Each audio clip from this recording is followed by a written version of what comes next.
Android Nand Programmer U70 Operation Video Connection. Take out the USB 3.0 data cable.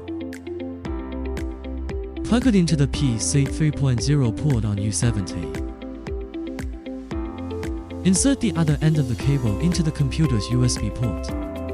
Then attach the required socket to the U70 according to the required pin configuration. Place the NAND line with pin 1.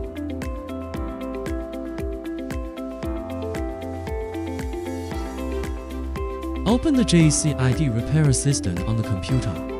Click UFS. After the UFS chip is detected, click Connect. After connecting, the base data will be read automatically. Select All or check the data that needs to be saved. Click Backup File to back up the NAND data to the computer.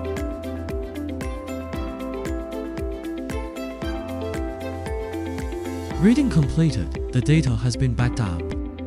Click Import. Select the file to be written and imported into the JCID Repair System platform. Then click Write. Wait for the data to be written. File writing completed and the data was written successfully.